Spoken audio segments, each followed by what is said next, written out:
This is John Colin with GrowingYourGreens.com on a swing, and I'm here in a local city near me, and some friends actually just moved into a new place here. This is an old house, a Victorian mansion actually, built in like 1886, it's purported, and the mayor used to live here, so this is an old Victorian place and used to have amazing gardens here. But since that time, you know, people have got out of the gardening and it's kind of become overgrown, and they want to start a new garden.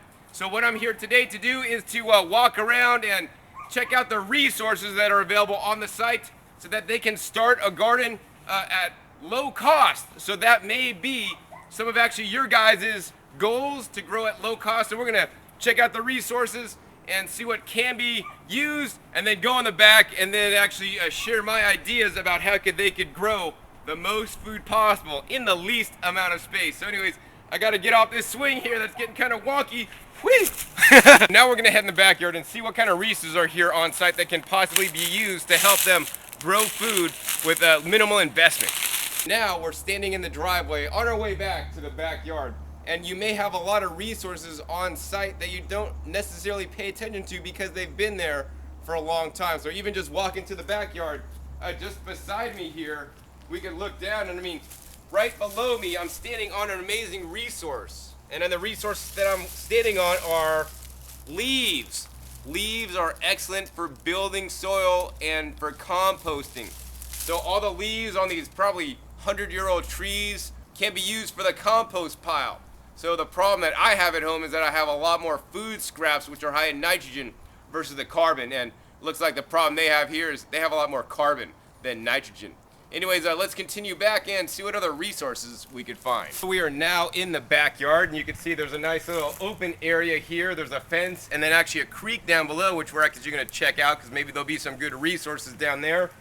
But in this area, the resource is space. They have a lot of available space.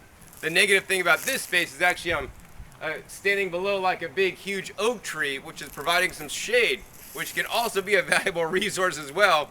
In some cases, you don't want to plant like fruiting crops underneath big shade trees, but some more sensitive crops that don't like it when it's too hot, and especially if they're leafing crops or herbs, can be actually really good to plant underneath the shade of the big tree. Actually, let's take a look at one of those that's actually doing quite well right now.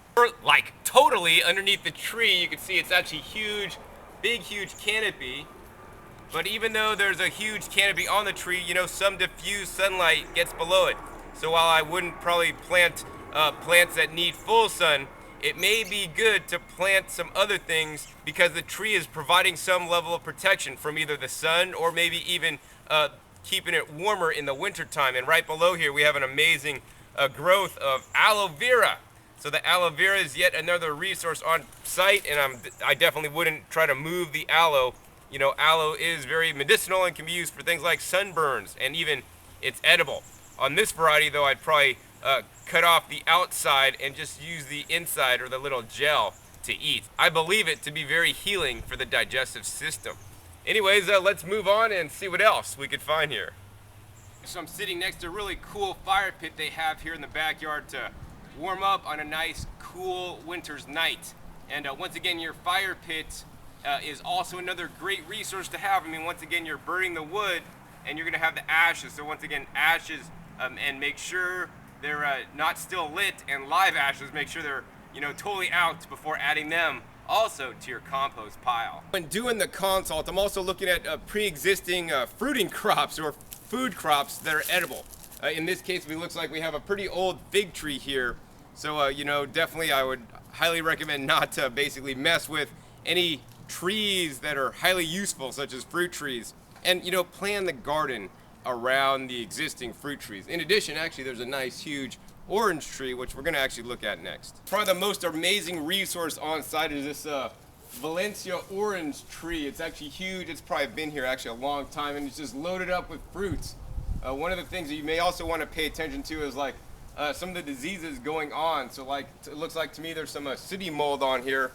So that might be a challenge, as it may spread or hinder other crops later on. But nonetheless, this is amazing, and I wish I had a fruit tree this large. Another resource here that's amazing is this stuff. It's like some galvanized fencing wire. I probably wouldn't use this for trellising anything. The hole is a little bit small unless you're gonna trellis some peas on it. So I do know they have cats, and also the neighborhood cats come around. So when starting a raised bed garden, you know, cats think of it as a nice huge litter box. Their eyes light up and they'll leave their their surprises for you. So what you could do is take this stuff and just like lay it over your raised bed, because they won't want to walk on this, and just keep it only until the plants start to pop up and fill in a little bit, and then remove this. I have an excellent video on how to keep cats out of your garden, so I'd encourage you to check that one out if you haven't already seen it. Here's yet another amazing resource on site. It's just a whole bunch of wood. This is probably construction scraps being used as firewood. But also, you know, you could probably pull a few of these things out here, like some 2x4s. And I mean, even though this is not like cedar or redwood, you could pound this into the ground. And these could be like the edges of the raised bed to screw in your raised bed sides to. Now, I would encourage you, if you're not renting, they're renting here. And so, you know, they don't necessarily need to make it look nice, and they don't need to like make it long lasting, because they may not be here so long. But even just regular construction grade lumber will last a few years in the garden outside, and it'll enable you to start growing today, so you don't have to go buy expensive woods. So, you know, use what you got on site so that you can start growing as soon as possible. Another thing already pre-existing on site is this right here. This is a whole bunch of drip tubing, so they could easily set up a part of a drip system with this tubing.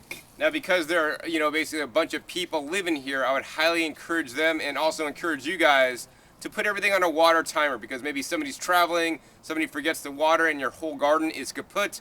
But if you get it on a system that comes on automatically, you literally don't have to think about it. One of the nice things, because they are renting, is that included in their rent is the water bill. So basically they have an unlimited source of water.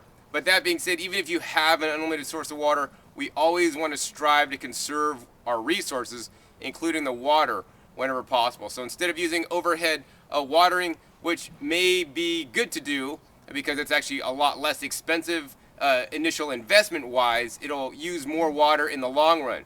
I would highly encourage you guys out there, if you have the money, to invest in a drip system to basically save and conserve water. There are also other irrigation technologies, such as the Earth Mister, which I'm currently testing, you know, which may even save more water than a drip system. Another amazing resource on site is this wheelbarrow. So yes, there's a wheel missing, gone defunct, and they're actually using it as a planter, which is another good use of a wheelbarrow, but I think it'd be more functional to replace the wheel. And I like to purchase wheelbarrow wheels at a place called Harbor Freight Tool. They're generally actually much less expensive than going to a big box store or hardware store to buy a wheel for the wheelbarrow. In here right now, they got some cilantro, so after they fix the wheelbarrow, I would definitely transplant out this cilantro, and man, I love my cilantro. That's actually really flavorful. Better than the stuff I just had in Florida. Another resource on site are these guys, just some standard T-posts. These can be used and be very useful when trellising plants. You could tie some string to it. You could put up some galvanized fencing, attach that to it, or even just attach some wire to actually maybe stake up the blackberry bushes we just saw. In addition, if you saw one of my past episodes, they're really lucky. They got this thing right here. This is a long ass PVC pipe. Looks like it's like a 6-inch in diameter tube. And what they could use this for is making a vertical garden. So if you check back a few videos ago, basically you just drill some doorknob size holes. So get a doorknob sized, hole saw, and drill some holes, put it up, and you're gonna water and drip down from the top. And it does take some time for the water to go all the way down, and you could actually grow things vertically. Another resource they have right next to the house actually are all these containers. So they're growing a container garden, and you could even grow a container garden in the shade. Where here in the shade, maybe this part of the yard gets some sun, but I don't think it's behind the house, so pretty much it doesn't get too much sun. But you can see things are still growing. And the problem with growing in the shade is that things just aren't gonna grow as big. So what I would recommend is actually probably moving some of these crops to where it gets better sun. And actually this raised bed back here, I mean, in my opinion, it's pretty much useless. So I'd probably move this out of the way. But what I would do is probably use this area to maybe have potted plants that are tender when doing transplants, and maybe even some young starts to keep them out of the sun as needed. Another resource you should consider using when planting your raised bed garden is structures currently existing. So the current structures can be used to your advantage. So right here, we're next to the barn. On the other side of the gardening area is a fence. Both these structures can be used to basically attach trellises too, so that you can grow things vertically, and especially in a small area such as this one, to maximize your production. You want to grow as many things as vertically as you can. Now this side of the yard gets a lot more sun than the other side where the fence is, so I tend to grow things that would do better in the full sun and trellis them up this side rather than the other side. Some inexpensive things to use to trellis up the side of a barn would be getting some standoffs like nails or screws, and then actually getting a nylon string trellis, which is incredibly inexpensive for the amount of trellis that it produces, and actually those things are quite strong as well. Another resource that's on site are two things. Number one, the rosemary. You can see this is a nice bush here, and this is right in the middle of the garden area, so this may be a source of contention. You know, should I move this plant so that I could expand my gardening area, or should I work around it? And you know, only the gardeners that are going to be growing here can determine that. This looks like a nice and healthy plant, has some nice rosemary. And besides just the rosemary that I don't like so much, what I really like about this plant are the flowers. So not only do the bees like the flowers, but actually I love rosemary flowers. You can just eat all these flowers, put them on top of salads. They're so delicious. They'll give you that mild scent of rosemary, but they also contain protein-rich pollen. Man, that's an excellent flavor. Besides that, right here behind me, what they have are some thornless blackberries. So these thornless blackberries are probably a Burbank selection. I mean, we are literally 2 blocks away from Luther Burbank House, where Luther Burbank did all his experiments and lived. And so this is probably a Burbank selection. Who knows how long it's been here. But along with the thornless, they also have the thorn variety. What I would highly encourage them to do is pull up the thorn variety, because that's just a pain in the butt. But keep the thornless, it's really cool. And already the thornless blackberries are being grown up against the fence, so this is an excellent way to basically tie it back or trellis it against the fence so that they can have a lot of free existing thornless blackberries to eat in the summer. This area looks like one of their dominant weeds here in the backyard is this stuff, oxalis. I call it sour grass. You know, these you could eat the leaves. They have a nice lemony flavor, but instead of eating these guys, I would just actually pick the flowers and the stems. So when we were kids, we just picked this and chew on the end.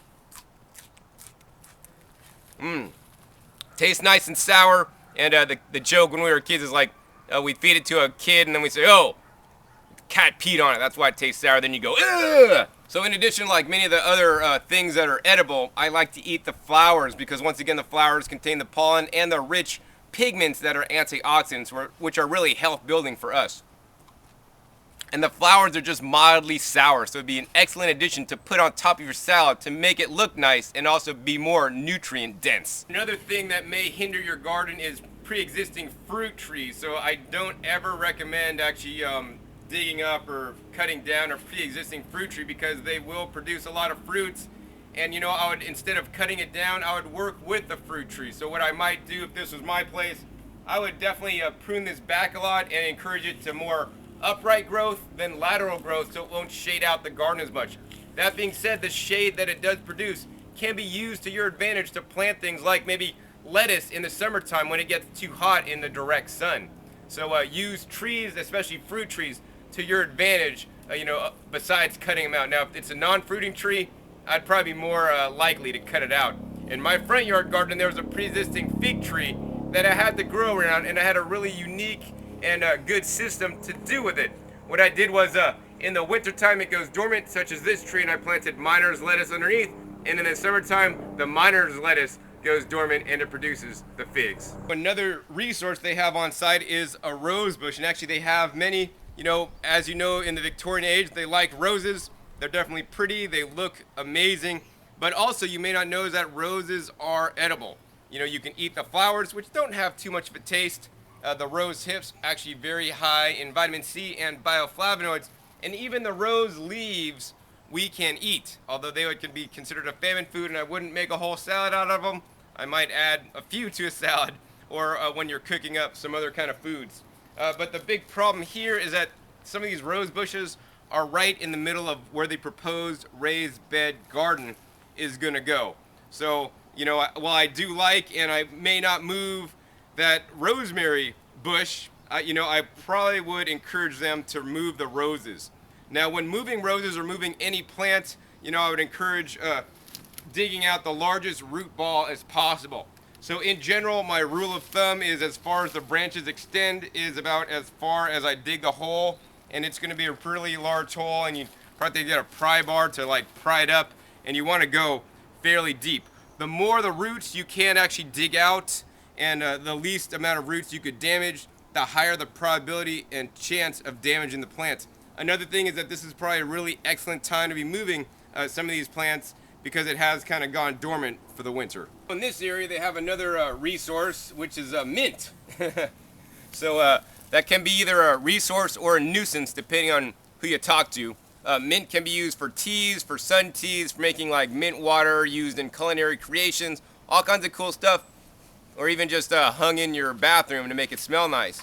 But the mint is, while it is good and can be used, it also can be very bad. If they build a raised bed over this without properly sheet mulching or smothering out the mint, then the mint will actually take over your raised bed and you'll be growing a big raised bed of nothing but mint. So this should be taken into consideration when planning out the raised bed garden. This is part of the yard where I would encourage them to start growing in because as you can see, it's nice, we're getting some really good sun, whereas the other side of the yard we're just at gets shade. So, you know, I would encourage you to start growing where you get the most sun because plants need the sun to photosynthesize so that they can grow. And it's especially important for fruiting crops to get the most production and the most yield. Even leafing crops, the more sun they get, the faster they're going to grow, and that means you're going to have more food on your table. You can see they have a few raised beds here already set up. Looks like they grew some tomatoes last season, and they also have some collard greens, some borage, and some other chard and other random things growing, some kale and stuff. But it's kind of like haphazard, and I think what they want to do here is like really just redo the beds and get a more concise plan and really maximize the amount of space so that they'll be maximizing the amount of food that they're going to be growing here so that everybody in this old Victorian house could actually eat out of the garden and be healthier. So behind the house here is a nice little beach area. There's a little creek here, and once again, this is another amazing resource that may be able to be used. They got all these little rocks here. So rocks could be good for use with drainage, but I would probably more than likely use the rocks here lying in between the beds to make it look nice. If you find any large rocks, you could actually use those as the edges of the raised bed. So it's very important to consider all your resources that are existing on site so that you can have a garden by spending the least amount of money. So it's nice and sunny today, maybe I'll even do some sunbathing. Yet here is another amazing resource, it's just like a fallen tree here, and this actually can be cut up. Probably need a chainsaw to cut this thing up. You could cut it up into logs and actually use this to line the edges of your raised bed. Now, raised bed edges can be out of many things, including fallen trees, scrap wood, plywood, bricks, rocks, stones. I mean, I've even seen them made out of like old beer bottles stuck in upside down, like, put really close together. There's so many different materials you can use to build your raised bed. So, be creative and come up with some new things. And hey, post what you're using down below to let everybody else know what you're using for your raised bed so that people can be inspired and, think outside the box. Now we're on the other side of the creek, and you can see up there they have some beehives. So beehives are definitely valuable for a home garden because they are the pollinators and they will ensure you get high yields. Sometimes if you get low yields in your garden, maybe you don't have any pollinators and your fruits are not being pollinated and they won't produce as much. So I'd highly encourage you to get some bees if you don't have a neighbor with some beehives, because definitely the bees are in range to pollinate the new garden that's going to be going in. In addition, I highly encourage them to actually get their own bees, so not only will they have effective pollination on property, but also things like honey and other bee products. Next, we're going to head back up to the site of the garden where I'm going to do a garden consult and give the residents some advice on my opinions on how to best make a garden in their backyard. So now we're in the gardens of the late 1800s Victoria Mansion, which was formerly the mayor's house with all the tenants. And basically, I'm going to give them the advice. And this advice may be applicable to you. Basically, what's happened here is it looks like they had some gardens at one point, and it's just very overgrown with weeds and all kinds of stuff. So I guess go ahead and answer your questions. Okay. Should we like rip out the beds and then plant just straight in the ground, or should we actually try and resuscitate the beds? Sure. So the question is, should they just plant in the ground, or should they try to resuscitate the beds, and should they bring in like some topsoil? So my answer is simply this: there's two ways to do it. There's no right or wrong way. There's a way that I would do based on my experience, but there's no right and wrong way. And what the ways that I would recommend are based on your resources. So if you have more time than money, then it would be much better to basically double dig the whole yard and all the areas you want to grow in, which means you're going to dig up all the soil, turn it over to basically, get rid of all the weeds and everything. But digging up soil, it's a lot of work. So that's if you have more time than the money. The thing I would highly encourage you to do, and what I would do, and what I did at my house, I did this to my whole front yard, and you guys actually probably have a lot more overall growing space than I do. Is what I would do is I would somehow build some beds, and I see you have some materials here to do that with. And what you would do is then you would just get a lot of cardboard, and it's called sheet mulching. So like I'd recommend going down to like the Asians Appliance or one of those big appliance stores that get that sells refrigerators and washers and dryers in big huge boxes and the thick cardboard, and they're thick and there's not a lot of seams. Then you're just going to take the cardboard, and if you get the thick cardboard, you could probably just do like one layer over the whole area, or one area at a time that you're going to be working on, and lay it over the top of this. You might have to level it out a little bit because it's a little bit wavy. And then you're just going to lay it across the top, and then you're going to build a raised bed. So whether you're going to use like some wood like they have here, or just some bricks to basically line the edges to keep the soils contained within it. You can look on Craigslist. I got free plastic lumber on Craigslist. Sometimes people give away free lumber.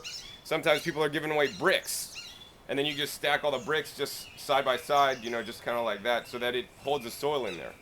And then you want it to be at least 6 inches deep, and then a maximum of 12.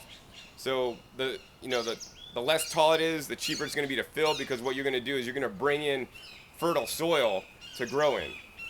And what I recommend for the fertile soil in this area is Sonoma compost, and the Sonoma compost runs approximately $20 a yard. That's probably the stuff I'd recommend. It's not the super expensive stuff that I get, but it's the mid-range stuff that's really good. It's called the Mallard Plus, I believe, compost, and it's about $20 a cubic yard. So depending on how many beds you're going to you're going to have to, pick up the soil. And I do have videos on YouTube that explain how to do that in a Volkswagen Golf. Or if somebody has a truck, you could just actually load your truck up and then bring it, or find a friend with a truck. That'd actually be the best thing to do. So is that essential if we can't afford that? Because I don't know how much money you guys are wanting to put in, but I don't really. Money. Yeah. If you want to, double dig all this, that'll work too. But I also, even if you did double dig, I would also highly encourage you to supplement this with compost, but not as much. So one way would be all compost, the other way would be double dig, and then with some compost. So we have some dirt you could check out too, because there's right in front of where Ryan's truck is. Brown There's dirt. some really He called good it dirt. brown dirt. I don't know what that means. Such a farmer. Yeah, he was like, we got a big pile of brown dirt here we can use for gardening. What else would be good to know? yeah, well, that's the other thing too, is like everybody just looks at the dirt and they just think dirt is dirt is dirt. Really, to know what the dirt is, you have to get it like sent off to get lab tested, and that could cost a ton of money. And because this house has been around since the late 1800s, this land has probably been farmed, and who knows what has been grown, or what nutrients have put in or have been taken out by the plants growing here. So one of my things that I like to really live by is like, I want to try to grow the highest quality food as possible, and to do that you need to start with the highest quality soil. So because we don't know exactly what the soil is, or the soil that you maybe got for free, or the piles, or what's in there, or if it's like good rich compost. The soil could be a lot of clay and a lot of sand without a lot of nutrients. And I would encourage highly to use this stuff called rock dust minerals, which is about $16 to $21 per 50-pound bag to enrich. This will put the trace minerals back in your soil so that your plants will be healthier, and they'll also taste better. What I'd recommend overall, because you have a lot of space, is I'd recommend like coming up with some kind of plan, like getting a piece of paper and then drawing this out to scale, maybe like on graph paper or something, and then kind of like plan out what you want to do. In this area, what I would do is I always try to like to have a raised bed along the fence line. And then along the fence line, I'll have the raised bed maybe about 2 feet, and then like a little walkway next to that. That way you could actually put a trellis up on the fence, and then it'll support plants that grow that vine up it. So like I said, you already have some thornless blackberries and Very thorny. And Other those are going things. to be like invasive. Like, are their roots going to mess up if we plant near them and stuff? well, yeah, that's the thing. Yeah, so the blackberries will definitely spread. You know, so that's Yeah. why if you do the sheet mulching like pretty this thick, coming out they here. won't necessarily. And probably around this area, I'd probably do 2 layers of cardboard. They won't necessarily come up, but that's like one of those things. You know. What kind of plants would you suggest, like, for starter gardens, since we're not necessarily the most adept at watering and such? Oh, yeah, and watering. Yeah. So the other thing I would highly recommend is I see you have a faucet right there. Doesn't work. It doesn't work. No. Why? There's all these weird faucets. We that have a stick up hose out over of by the the house over dirt. there. I see. Yeah, so we gotta drag the hose out, but otherwise, it would be great if we could get drip, but it's not hooked up. Well, you guys have a few really good resources here and a lot of space. So there's a few things you could do, and some are cheaper than others. I would definitely recommend that you get a hose over here and get this on some kind of system. I mean, somebody's probably, since there's a lot of you guys live in here, there's probably always somebody going to be here. But then if somebody forgets to water, that could, I mean, you wait, you know, somebody forgets to water and your plants aren't alive anymore. That's no fun. Yeah. So investing a little bit in like some kind of water system, whether you just get like a hose over on a timer that just has a sprinkler that goes around overhead watering, that's like really cheap to do. I would probably recommend something like a drip irrigation or something else that's on a timer, so it just always gets watered, so you don't even have to worry about it. Since you guys have the barn right there, what you could do is if you just put up a single gutter along it and then and run the gutter like slanted to one end, and then run like a pipe all the way into like a big like 300-gallon like tote, which they're about $100, and then you could collect the water in the tote and then use that rainwater to water your garden, Right. which would be cool. But then that's That's a $100, bit- yeah. that's another $100, and it's cool to be sustainable, but you know that's Plus somebody, oh, and your water's paid for here, so plus somebody lives in there. so yeah, run the hose over. Actually, overhead. No, we want to try to conserve water, so I'd still recommend drip. But Yeah. you know, if you can't do that, then at least the overhead sprinkler is inexpensive to do. We kind of want to transplant these rose bushes out of here too and open up that space. Do you know So, anything about what do you think would be the best way to get rid of that? Yeah, so I would definitely transplant the rose bushes like somewhere else on property because I mean they're definitely cool, and actually roses, they're edible. So you could eat the flowers, which are nice for salads, and actually people don't know, but you could also eat the leaves. Oh, really? Yeah, and the rose tip. I mean, it's all edible. So the rose leaves are thought of as a famine food, but you know, hey, just come out and pick one or two in your salad, or you know, put in your stir fry or whatever. I wouldn't eat like a salad of just rose leaves, but you know, whatever. Right on. But yeah, they're valuable, so I would just dig them up. Basically, you want to try to like. The rule of thumb is as far as the branches reach out, and as far as the root ball comes out. So you just want to like, you know, go as far out as you can and dig like a hole around it, and then try to just lever the whole thing up. And yeah, you're gonna cut some of the roots, but if you get enough of the main root ball and transplant it somewhere else, it should be all right. But then you know it may not. But so just yeah, I mean whatever. I mean it's kind of cool because they're probably some cool variety that's been here for a long time. I get Greek blooms. Oh yeah, and they're probably really pretty too. But yeah, just try to dig up as much as you can. And also, we want to start a compost. Yeah, so back there Oh, yeah. behind the metal fence there. There's a, and we have another similar area over there that looks almost exactly like it, where people have just been throwing leaves and branches and whatever in there. And we kind of want to turn it into compost heap, but obviously it's not layered or turnable right now or anything like that. So how do you? Yeah. Yeah, that could be another challenge. So let's see. The easiest thing with compost is to remember is that compost happens. Yeah. So you have a lot of resources here. Once again, you guys have like a lot of trees with leaves and stuff, and usually most people have a big problem with like, basically for compost you need to add a carbon source and a nitrogen source. So your carbon source is generally going to be from trees. So think of carbon, think of like leaves, dried leaves from trees, and think of like sawdust or you know, like chipped wood bark. Oh yeah, We she ha- has we a cat litter that's organic or It's something. like corn. Corn cat litter or something. And Is then that? the poop would be nitrogen. Well, You ever I use don't know about cat all litter? Wait, I think the urine's nitrogen, isn't it? Or That's no? not ammonia. so what I would recommend for that is what they generally say about poop, and like our poop could be composted, Human and like Human other manure. animals that eat like vegetables, and hopefully we're eating mostly vegetables, can be composted. but meat things. But meat-based animals should not be composted because they could have like crazy parasites and things in there. So I don't recommend True. composting your cat litter. But Unless it's if for you did, I mean, non-edible stuff. here in town, what you guys could do though, because I think they have We laws could have here. a separate one that's for that, like 2 separate composts. Yeah. You guys could get like Dig pet holes. chickens or pet ducks, Oh, that's you know, an idea. here in I wonder if town, they because have I'm pretty sure they have a law you could do that in Santa Rosa, and you guys are probably almost on like a, because it's so large, you're probably good with the zoning. Yeah, And then that would be cool. You could have like a chicken tractor and like put that over your bed, and they could actually they'll peck up and eat all the stuff, that, you yeah. know, all the Bugs. greens, All the bugs and then and stuff. fertilize it for you, and then you just move your tractor over to where you want them next, and then you can just keep working it that way, and that'll add a resource. But then of course then you got to buy their feed. But then if you get females, then they'll provide eggs for you guys to eat too.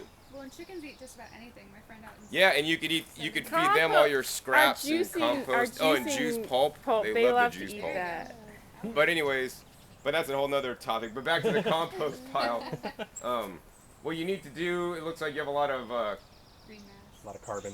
carbon, so you need the Oh, a lot of nitrogen. So nitrogen. the nitrogen is all like your food scraps, eggshells. You get coffee grounds for free at Starbucks. I wouldn't throw a ton of that on there, but every once in a while, you know, get some of that stuff, and you know, all your vegetable clippings and fruit peels and all that stuff, and throw that. And you need to mix it.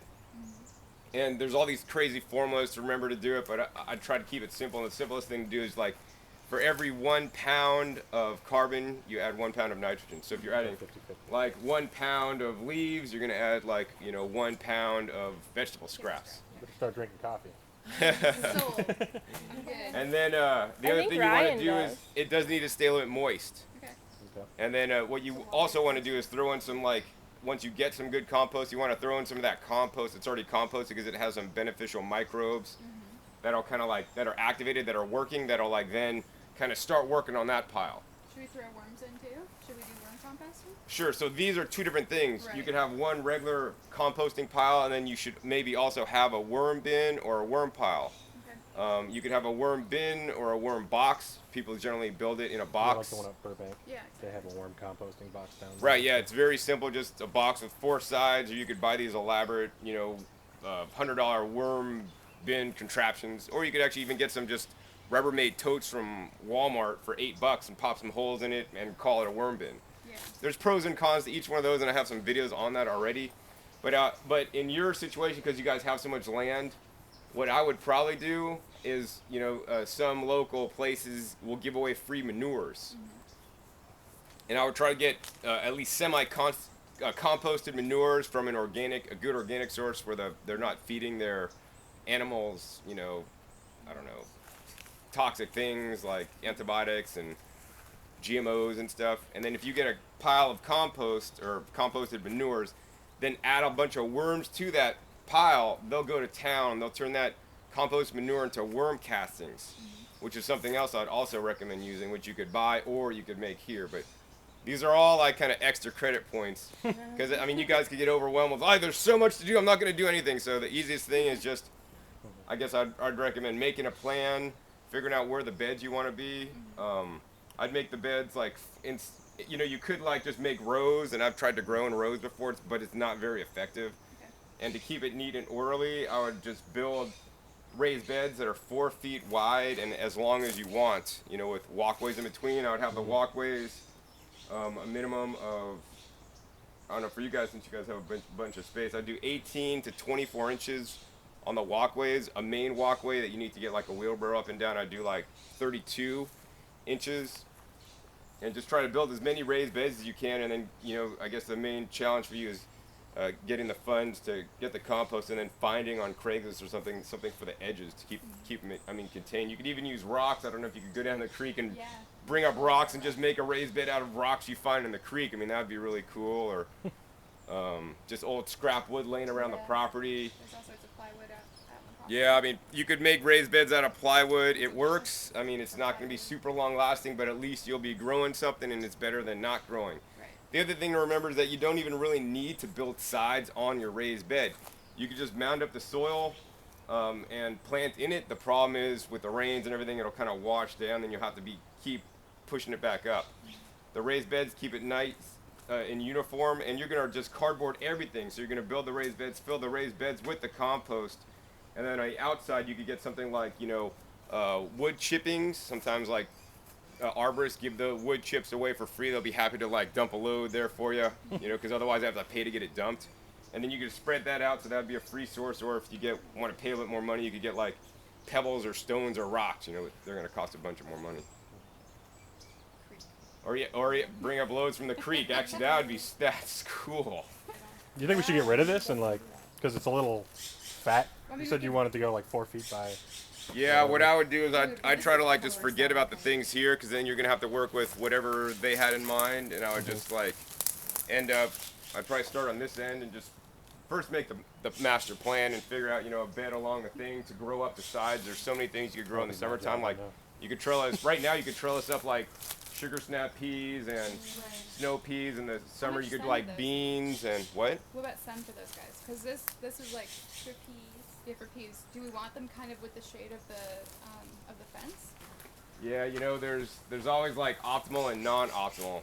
The optimal is the most sun as possible, and in general for the shadier things, or for a shade situation, crops that fruit, including peas, tomatoes, cucumbers, and things, those should be in full sun. So actually, we Should can we build throw it. a trellis up here? I'd highly encourage you, to do it up the barn side. So like build out 2 feet from the barn and just make that one raised bed, because that's going to be even better than this side. I mean, it might end up covering his windows, but We could also. a little bit. We have to talk. Yeah. We could build one along this fence. Right. Can't even see out that window. Those to like, we could stick Yeah. that to the ones that are already We there. should really get more of these guys. Yeah, because we don't need this fence. All we need is a few stakes and Yeah. like. Yeah, you could get those stakes and then tie string to it, Yeah. and A then bunch of to those use that lying as a around. trellis. These aren't even doing anything. They're Okay. just Because this sitting is, here for no apparent purpose, Since stuck we in the already have ground. the blackberries, I was gonna stake those guys up for Yeah. a la grapevines. Yeah. Yeah, you could. So what I'd recommend you do, since you guys have Luther Burbank down the street, go and see how they did theirs. Basically that they're the experts, and basically you have a couple stakes, and then you're gonna run wire. I'd probably run wire instead of string. String will degrade unless you Yeah. use nylon string. We have like a plastic string. Oh yeah, that'll work. And then just try to train them up that. But no matter what you do, in the summer they're gonna grow so fast. You got to really stay on top of that, or they're just gonna get all over. Cool. That's a We good gotta point. level this and we gotta build beds, and that's gonna. Yeah, basically, the main thing is level it. Well, make a plan, level it, and then cardboard it, and then build the beds. Yeah. So like, if you're gonna build beds with some of the plywood on site, you just get some just like this, some 2x4s, pound them in the ground, and then just like, cut your plywood just to length, and you might have to have like, say your links are small, you have to put another 2x4 here, and just whatever hole of soil, I'd screw them in, or you could nail them in.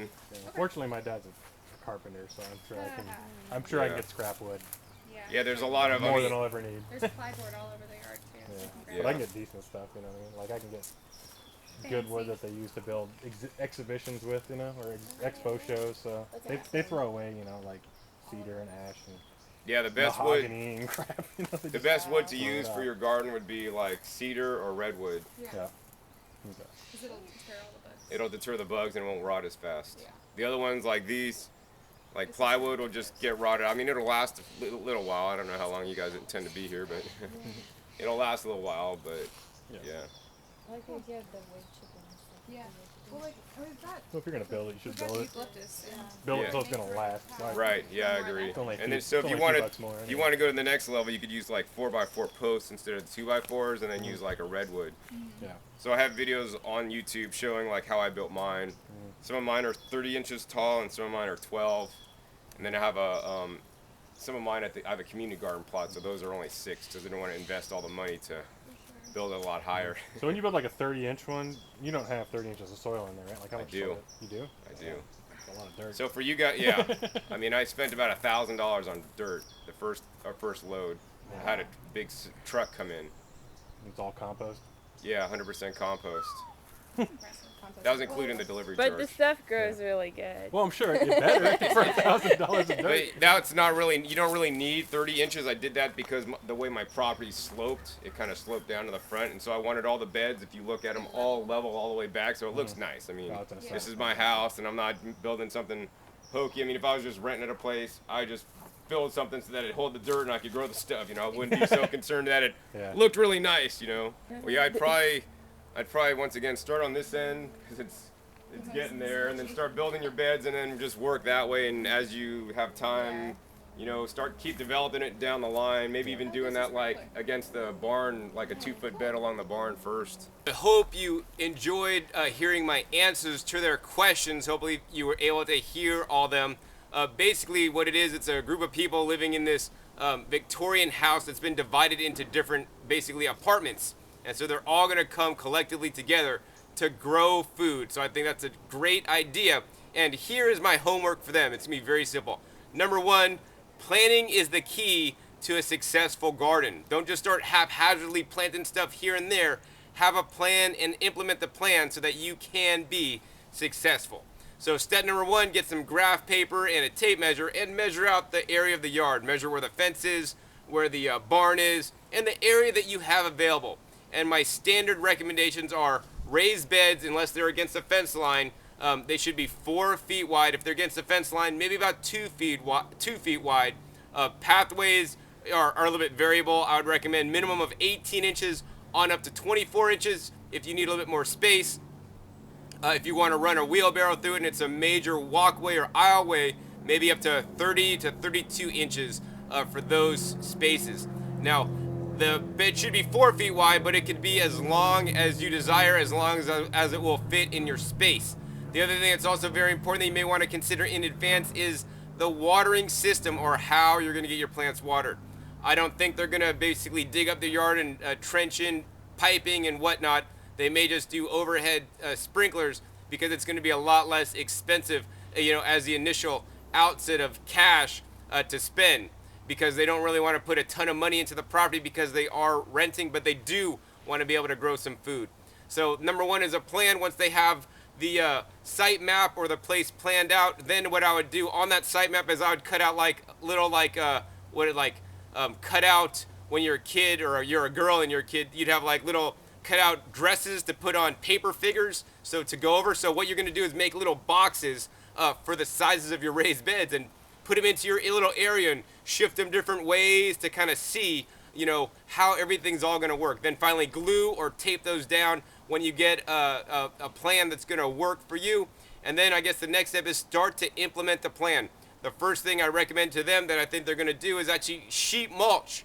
So instead of trying to double dig anything, which is going to be a pain in the butt and take a lot of time, they're going to basically sheet mulch with cardboard over the whole area, and one small area at a time. You know, they're going to say, okay, we're going to build this bed first. We're going to level out this area, put down the cardboard nice thick and overlap it. And once again, the appliance boxes from refrigerators and washers and dryers and dishwashers are the best because they're actually the thickest. Lay that out and then build the raised beds on top, whether they decide to use wood or bricks or stones. Whatever they have, just lay out the raised bed and then go ahead and go up to Sonoma Compost and get the truck or load it up in your car and fill it up with compost. And then once they fill it up with compost, highly encourage them also to use the rock dust. If they don't add any other soil nutrients, highly encourage the rock dust, either the azomite or the Gaia Green Glacial Rock Dust, which is available at Lee Ballisters here in Santa Rosa. Once they do that, then basically they're just going to have to start planting some things up, and I'll be sure to help them out with some extra starter plants that I have laying around. So hopefully that'll help you out with getting you with a plan to start your garden this spring in an undeveloped area like they have. Well, I hope all my suggestions have helped you guys out. Once again, take a look at that action plan that I just gave you to get going and be successful about growing a garden. I'm glad you guys are doing this, especially as a community. I love seeing when people come together to grow more food. All right. Thank you, Thanks, John. John. Thanks so much. All right, well, good luck to you guys, and hopefully you guys out there, this has helped you maybe planning your upcoming spring garden as well. Once again, my name is John Kohler with growingyourgreens.com. We'll see you next time, and keep on growing.